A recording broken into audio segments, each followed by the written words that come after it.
El Señor Dios les bendiga en esta mañana de día martes. Martes 18 de marzo. Comenzamos una nueva jornada en esta hora. Primeramente dando gracias a Dios por la oportunidad que nos convoca de estar en esta hora muy temprana por la mañana para poder escudriñar las Escrituras, aprender un poco más de ellas. Se sabe cuán importante es para nosotros como iglesia, como pueblo, poder entender y comprender lo que la palabra del Señor nos enseña. El día de ayer tomamos el libro de Juan, ¿verdad? Hasta el verso 15 del capítulo 1. Así que le invito a abrir su escritura y a tomar este capítulo, Juan el amado, ¿verdad? Capítulo 1 y el verso 15 en adelante. Y lo vamos a leer en el nombre de Jesús. Dice: Juan dio testimonio de él y clamó diciendo: Este es de quien yo decía, el que viene después de mí es antes de mí, porque era primero que yo. Bien, la declaración de Juan el Bautista pareciera ser como un poco enredada, engorrosa, pero de acuerdo a lo que él viene diciendo, presentando el escritor Juan el amado, Juan el Bautista tiene una claridad con respecto a su llamamiento.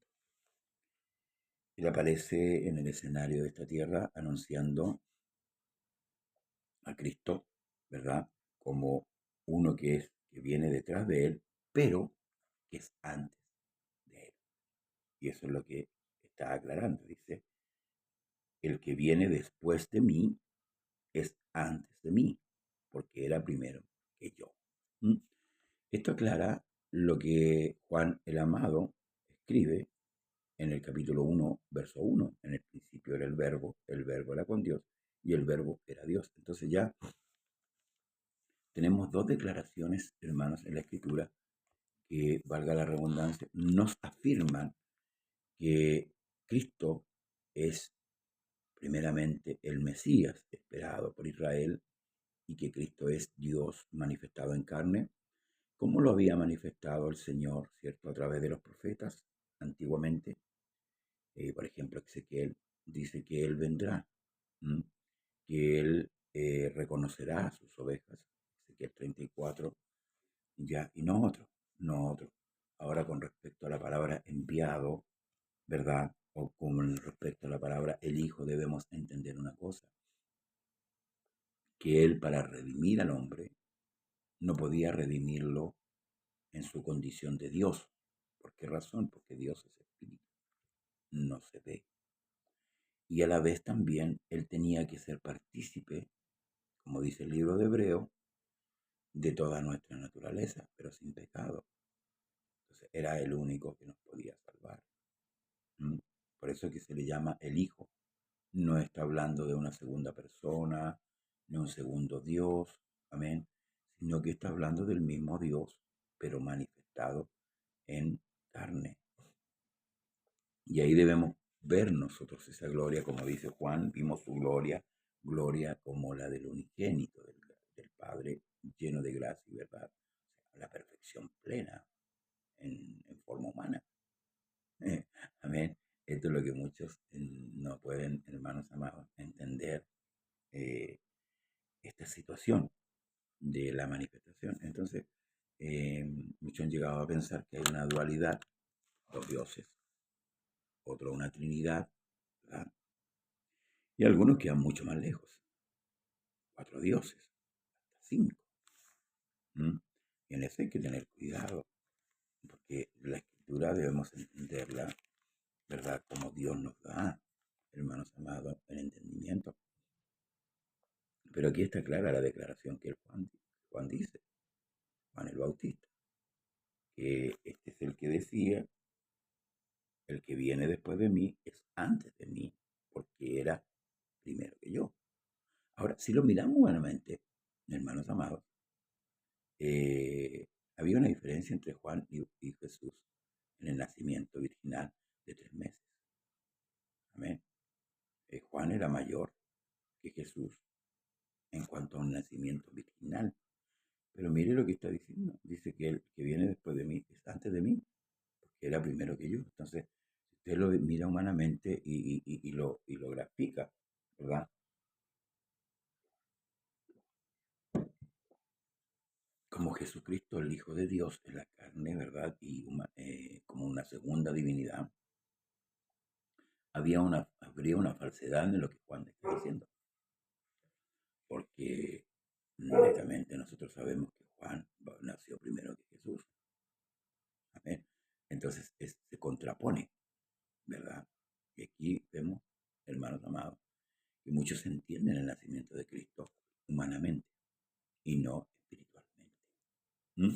Caen, hermanos, en esta falta de mirar a Jesús solamente como hombre, así como le pasó con los judíos. Los judíos miraron a Jesús solamente como un hombre. Ellos dijeron, no es este el hijo de María, no es el hijo de José el carpintero, no están sus hermanos y sus hermanas con nosotros. ¿De dónde saca estas cosas? Porque ahí había una mirada humana. El hecho también, por ejemplo, de que no se reconoce a Cristo porque todos pensaban que Jesús había nacido en Nazaret, en Galilea, pero Jesús se crió en Galilea, por eso que Lucas aclara esta situación. Entonces, hermanos, debemos siempre pedir a Dios que nos revele esta situación para poder entender la unicidad, que significa calidad de único. Dios puede hacer todas las cosas sin necesidad de ayuda, hermanos amados. Lo que pasa es que hay tiempos. Por eso que el apóstol Pablo ahora dice, en los días de su carne, Cristo en los días de su carne ofreció ruegos y súplicas a aquel que lo podía librar de la muerte por su reverencial temor. ¿Mm? Pero dice aclara en los días de su carne, así como que también aquí aclara el mismo escritor diciendo en verso 14, perdón, ya que el verbo fue hecho carne y habitó entre nosotros, vimos su gloria, gloria como la del unigénito del Padre, lleno de gracia y verdad. Está aclarando quién es Jesús. Amén. Luego dice, porque de su plenitud tomamos todos y gracia sobre gracia. Que de su plenitud tomamos todos. Dios derramó de ese espíritu, ¿cierto? De esa plenitud humana, en forma humana, la derramó sobre su iglesia. Así que habla del espíritu de su Hijo en nosotros. Amén. Gloria al Señor. Pues la ley por medio de Moisés fue dada, pero la gracia y la verdad vinieron por medio de quién? De Jesucristo. La gracia y la verdad vinieron por medio de Jesucristo. Me gusta mucho la versión antigua, en la 1909, que dice, pero la gracia y la verdad fue hecha por Jesucristo, fue operada, fue manifestada por Jesucristo. Que la ley vino, ¿cierto?, por medio de Moisés. Dice que la escritura, y nosotros podemos trasladarnos, ¿cierto?, al tiempo del monte Sinaí, donde se le entregó las tablas de la ley al profeta Moisés, ¿verdad? El cual, hermanos, tuvo la misión de presentar la ley, esta ley que mata y condena al hombre, o condena y mata al hombre, en la cual el hombre no puede ser salvo por la ley, es imposible, porque no hay hombre que haya cumplido la ley excepto Cristo en su humanidad. Entonces, hermanos amados, aquí aclara que la gracia y la verdad vinieron por medio de ¿quién? De Jesucristo. A Dios, escuche, a Dios nadie le vio jamás. El unigénito Hijo, que está en el seno del Padre, Él le ha dado a conocer. ¿Mm? ¿De qué manera? Ahora, ¿por qué a Dios nadie no se le ha visto jamás? El mismo Cristo dice, Dios es espíritu. Y como tal, Él quiere que le adoren en espíritu y en verdad. Ahora, la pregunta es, ¿los espíritus se ven? No se ven. Dios está ahí donde usted está, Dios está aquí donde yo estoy, Dios llena toda la tierra, pero no se ve, no se ve. Y lamentablemente nosotros los seres humanos, para creer. Siempre, ¿verdad? Queremos ver. Eso, por ejemplo, el pragmatismo, algo pragmático, desconoce, desconoce esta forma de creer que tenemos los cristianos. La niega. Si usted no ve a Dios, no puede creer lo que usted no ve.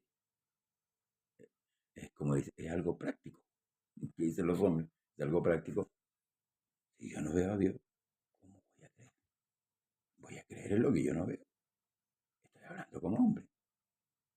Entonces, por eso que el Evangelio es una locura para muchos. Pero aquí Pablo es clara, a Dios nadie le dio jamás, y es una gran verdad, porque Dios es espíritu. El unigénito, el Hijo, el unigénito Hijo, que está en el seno del Padre, Él le ha dado a conocer. Unigénito es un hijo único de su especie. Amén. Por eso que dice que es después luego dice que es el primogénito de la creación. Si entendemos un poquito más, con más profundidad, podemos entender que Dios se hizo carne para mostrarnos a nosotros cómo debemos servir a Dios, cómo lo sirvió Él. Y no lo mostró dando orden, no. Por eso que primero habla de la ley. La ley manda, ordena, nada más. Y el hombre se ve la obligación de cumplir la ley. Pero también tenemos que entender que el hombre está imposibilitado de cumplir la ley. ¿Por qué razón? Por su naturaleza. Por su naturaleza pecaminosa. Es imposible que el hombre pueda cumplir la ley. Porque el hombre es pecador. Por naturaleza. Nacemos pecadores. Ahora, esto no justifica nuestro pecado. Ojo, no justifica nuestro pecado. Pero Dios está dando la solución al pecado. A combatir, perdón, el pecado. ¿Mm?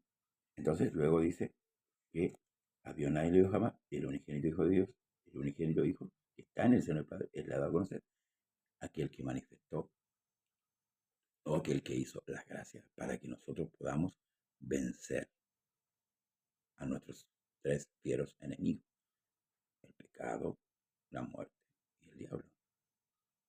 Esos son los enemigos del hombre, el pecado, la muerte y Satanás son nuestros enemigos.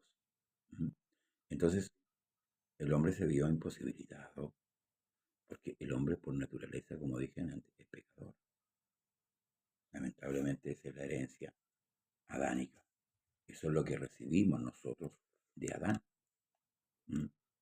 Pero es la nueva creación, ¿Mm? Que es en Cristo. Eso es diferente.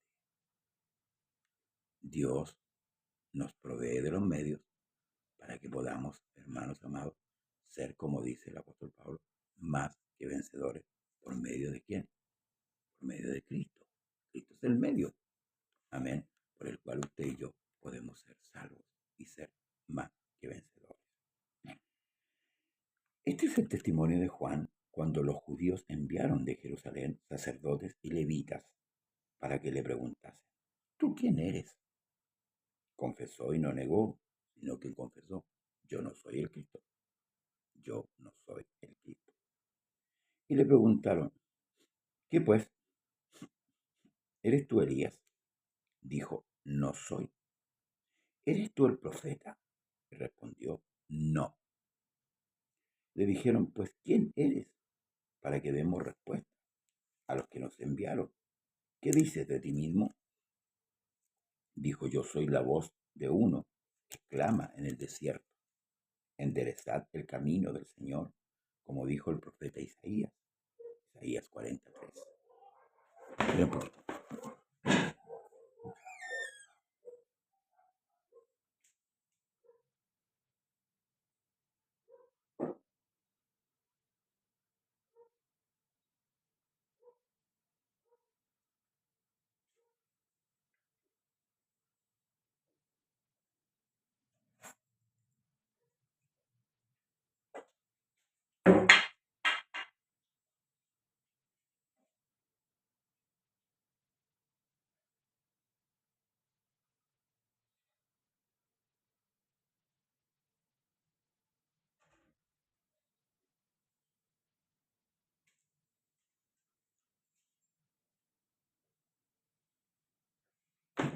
Isaías 40, verso 3, anuncia, estoy diciendo, voz que clama en el desierto, enderezad el camino del Señor.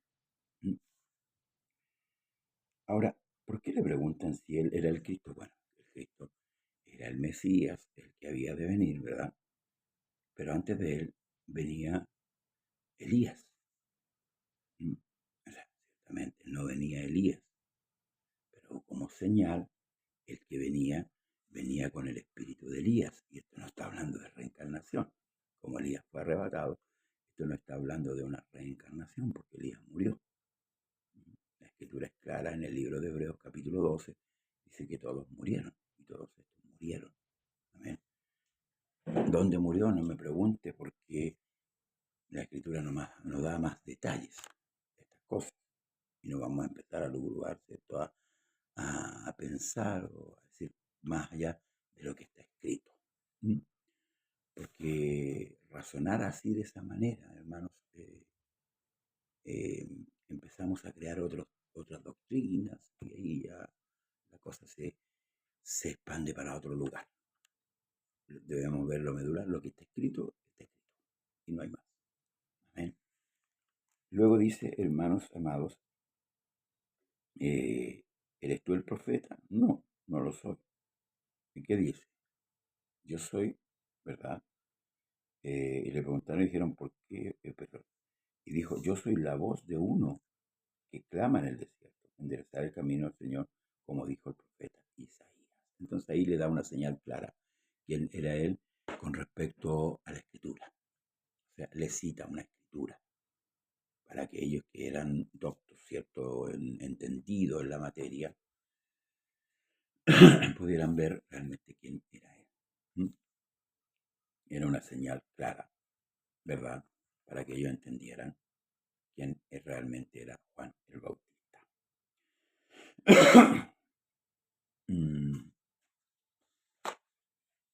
Y los que habían sido enviados eran de los fariseos.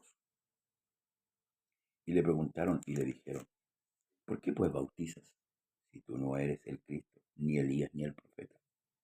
Juan le respondió diciendo, yo bautizo con agua, mas en medio de vosotros está uno a quien vosotros no conocéis, refiriéndose a Cristo. Escuche bien, este es el que viene después de mí, el que es antes de mí, del cual yo no soy digno de desatar la correa del calzado. Estas cosas sucedieron en Betabara, al otro lado del Jordán, donde Juan estaba bautizando. La señal que Juan le está dando con respecto a que ahí en el medio de ellos, ¿cierto? No que estaba en el medio ahí, no, sino que ya estaba ya ahí, el Cristo, el Mesías. Y él lo dice, al cual yo no soy digno de desatar la correa de su calzado. Ahora, ¿por qué dice? Porque usted sabe que al esclavo se le daba esa orden de cuando alguien venía, ¿verdad?, cuando alguien llega a una casa, desatar a las correas del calzado y lavar a los pies de aquel que venía a aquel lugar, aquella visita ilustre, ¿cierto?, que llegaba a un hogar, como costumbre, se hacía eso. Y Juan está diciendo que la condición que él tiene ni siquiera da, escuche bien, ni siquiera da para que él le desate la correa de sus sandalias. Que un esclavo. O sea, claramente le está diciendo que el que está en medio de ellos realmente era el Cristo, a quien él iba a declararle a las personas quién era el Cristo. ¿Mm? Y esto sucede, ¿cierto?, donde Juan bautizaba, en aquel lugar donde llegaron los fariseos, ¿cierto?, a investigar. Fariseos, ¿cierto?, eran los gobernantes, los sacerdotes que gobernaban en aquel tiempo, y movidos, ¿cierto?, por esta situación de que Juan, venía mucha gente a Juan para ser bautizado, y llegaron ahí a hacer un interrogatorio con respecto a quién era este hombre que había salido de repente, ¿cierto?, al desierto y a decir que el reino de los cielos, hermanos, se había acercado y que había que incurrir en un bautismo para esperar al Mesías. Este bautismo de arrepentimiento no es, hermanos amados, y quiero aclarar esto, no es el mismo bautismo que instituye Jesús. Amén. Así que dijo que los que creían en él, ¿cierto? Debían bautizarse en arrepentimiento para perdón de pecados, ¿verdad? No es el mismo bautismo. Este bautismo era solamente para los judíos, para que creyesen, ¿cierto? En este acto de arrepentimiento, que creyesen en aquel que venía, que era el Cristo, el que Juan dijo, viene tras mí, pero es antes que yo. Ya, para que no confundamos, hermanos, los bautismos. ¿Mm? Y este bautismo era, vuelvo a decir, para que recibiesen a Cristo. Y esto se está dando, ¿verdad? En esta ocasión, como dice la Escritura, solamente en Israel. Este bautismo no era a nivel mundial. No, no traspasaba las fronteras de Israel, porque recordemos lo que leímos antes, Jesús vino a los suyos, y los suyos no le recibieron. Entonces este bautismo no pasaba más allá, hermanos amados, de la frontera de Israel. Para que podamos entender claramente con respecto, hermanos, a los bautismos, eh, esto es de esta manera. Vamos a quedar hasta aquí. Mañana, o sea, el sábado continuamos, hermanos amados. La otra parte, si tiene alguna pregunta, por supuesto, siempre estamos llanos a responderla.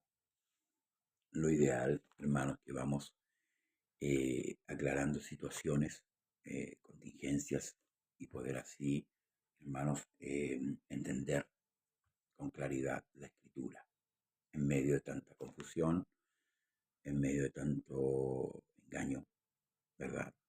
Debemos entender con claridad. Dios no conceda, hermanos, ese privilegio en nuestras oraciones de poder entender claramente la palabra del Señor, que es muy rica, ¿verdad? Que nos ofrece una riqueza inagotable a nuestra vida espiritual, para seguir creciendo espiritualmente, ¿verdad? En nuestra vida espiritual. Hoy tenemos culto en el lugar de Trieste, 1457.